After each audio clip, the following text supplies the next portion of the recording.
kami datang ke pengadilan ini untuk mengecek karena udah ramai di berita, tapi undangan pemberitahuan atau relasinya belum datang ke tempat kami, tempatnya Tamara. Cuman yang kita lihat bahwa penggugat ini Richard Blazensky atau Rick, RICK-nya Rick Blazensky. Kalau kita lihat dari jejak digitalnya, bahwa Rick Blazensky ini adalah pengusaha kaya raya, abang paling tua yang masih hidup saat ini, yang menggugat adik kecilnya, adik bungsunya, yang jualan nasi, warung nasi di Bali sana. Jadi yang digugat adalah surat pernyataan tahun 2001. Itu surat pernyataannya, surat pernyataan tahun 2001, bukan surat perjanjian, bukan surat kesepakatan. Jadi pernyataan itu bisa dibatalkan kapan saja. Pernyataan itu harus diuji kembali. Pernyataan itu apa? Pernyataan itu tidak boleh dalam tekanan, tidak boleh dalam ancaman. Kita lihat mengenai pernyataan itu dibuat bulan Desember tahun 2001. Ayah mereka meninggal bulan November, belum 40 hari. Jadi itu masih dalam tekanan ayah yang baru meninggal. Jadi kita akan uji di pengadilan bahwa tidak sesederhana itu gitu, mengenai yang didalilkan itu mengenai digugat gitu. Jadi bagaimana, kenapa abang paling tua yang masih hidup meminta adik paling kecil yang masih berumur 20-an tahun pada saat itu membayar setengah hutang-hutang bapaknya di rumah sakit. Kenapa tidak saudara-saudaranya yang lain? Kan mereka berlima, bagaimana dengan 3 yang lain? Kan begitu, itu yang masih diuji gitu. Jadi nggak sesederhana itu. Kenapa hanya kepada Tamara saja, yang lain bagaimana? Gugatannya ini bagaimana? Sudah cukup nggak? Kita uji nanti, itu tidak ada masalah. Bang, berarti gugatan itu karena biaya rumah sakit itu, Bang? Biaya rumah sakit, abang paling tua yang kaya raya menggugat adiknya gitu. Adiknya ini pada saat itu tahun 2001 masih umur 20-an tahun, perempuan artis yang diminta oleh abang paling tuanya untuk ini bayar berdua gitu. Kan harusnya nggak begitu. Dan sekali lagi, ini bukan surat perjanjian, ini bukan surat kesepakatan. Perjanjian itu diatur di KUH Perdata pasal 13-20, ada syarat-syarat sah perjanjian. Nggak sesederhana itu gitu. Ini bukan Tamara tidak membayar uang pinjaman adik, ini bukan pinjaman biaya hidup, bukan pinjaman biaya untuk bisnis. Ini biaya orang tua yang dibebankan hanya kepada adik bungsu. Kalau Tamara itu tidak mengakui dia sebagai saudara kandung, Tamara tidak mengakui. Ada berita seperti itu? Tidak ada, kita tidak masuk di wilayah sana. Ini abang paling tua kepada adik bungsunya. Ini masih ada kaitan yang dengan villa hotel itu masih ya? Ini tidak bisa berdiri sendiri, tidak bisa berdiri sendiri-sendiri.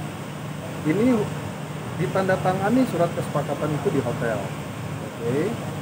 Ini ada satu kaitan rangkaian besar yang berkaitan dengan hotel. Jadi Tamara membuat pernyataan itu di hotel. Itu yang lagi kita uji. Yang jelas ini tidak berdiri sendiri. Berarti memang terkait warisan, betul? Oh ya, itu masih berkaitan gitu, masih berkaitan satu sama lain karena ini kan kakak beradik gitu. Oke. Nah, sama yang berikutnya, kami mendengar bahwa Tamara dibilang tidak peduli dengan hotel. Ini logika berpikirnya ada di mana gitu? Tidak peduli dengan hotel.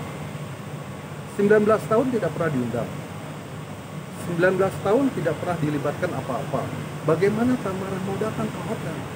Seperti kita memiliki satu perusahaan TBK, bisa nggak hanya dengan kita datang setiap hari kepada perusahaan tersebut?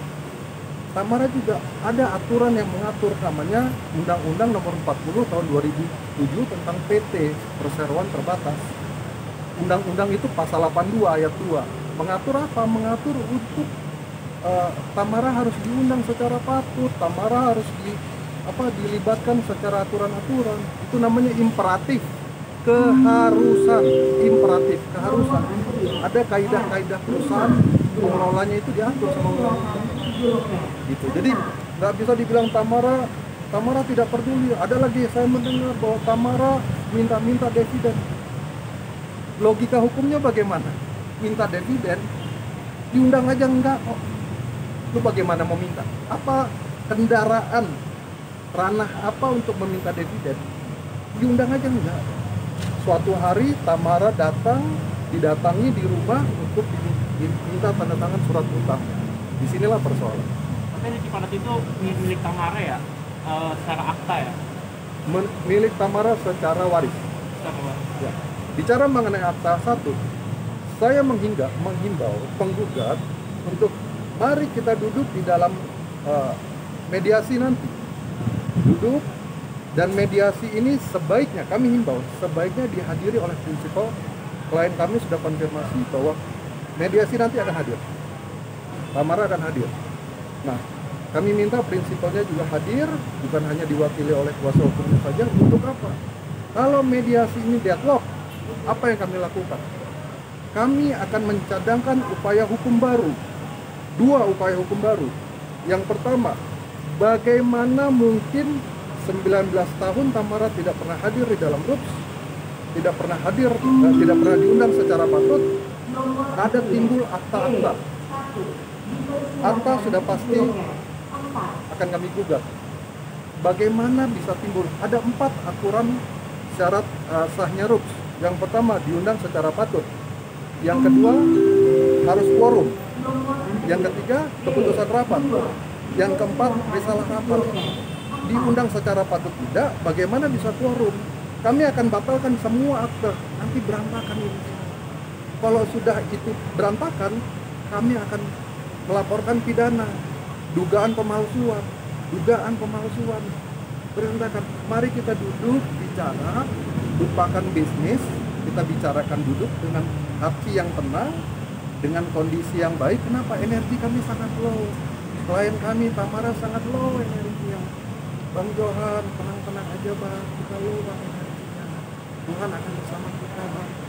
Bagaimana logika hukumnya 19 tahun nggak pernah hadir, ada banyak sekali akta yang timbul. Come on, kan gitu ya. Jangan kita masuk ke wilayah hukum baru. Gitu. Bang, tapi Rizal ini salah satu yang dilaporkan bukan sih Bang? Oh ya, kami melaporkan adalah dugaan tindak pidana penggelapan yang kami laporkan di kepolisian. Setelah itu kita terima kasih kepada pihak kepolisian, kami didudukkan dengan pihak terlapor.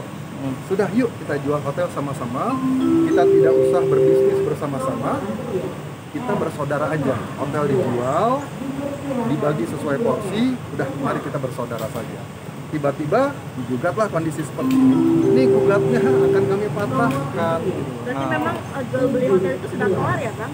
Jual beli hotel dalam proses. Oh, dalam proses. Dalam proses penjualan, kami lagi cari pembeli bersama-sama dengan pihak penggugat ini, gitu, dengan kuasa hukumnya. Kita mau menjual bersama supaya tidak usah lagi berbisnis bersama-sama. Kita bersaudara saja. Bang, siapa tuh Bang jual beli itu? Usulan dari kepolisian atau emang dari di dalam perjalanan proses laporan itu akhirnya ditemukan format gitu, yaudah kita jual aja bersama-sama. Dan kami pun menyetujui gitu. Kami menyarankan dan kami menyetujui. Mereka juga bilang yaudah kita setuju lah, kita jual aja begitu. Tiba-tiba kondisi seperti itu. Bang, penjelasan lagi Bang, apa namanya? Itu dalam perjanjian tahun 2001 itu sifatnya secara tertulis atau secara lisan atau ada MOU-nya Bang? Ini bukan perjanjian. Ini surat pernyataan. Itu yang digugat sama mereka. Pernyataan ini jurisprudensi Mahkamah Agung tahun 1988. Ini tidak bisa dijadikan alat bukti apabila tidak ada perikatan setelahnya. Come on, ayo kita duduk bicara. Sekali lagi, kami ngajak bicara di mediasi nanti, karena hukum acara peradilan mengatur bahwa mediasi adalah salah satu acara yang harus dilalui untuk kita fight. Kita bicara, kita tenangkan diri. Tapi kalau mediasi gagal, pasti kami akan mengambil langkah hukum baru. Mau gimana? Akta kami batalkan. Tamara tidak pernah menandatangani akta apa-apa. Silakan tanya kepada ahli-ahli kenotariatan. Silakan teman-teman media tanya. Apabila tidak pernah diundang secara patut, mereka akan bilang, oh kami mengundang. Pernah mereka mengundang 3 kali di koran. Tidak begitu jangan. Undang 3 kali di koran.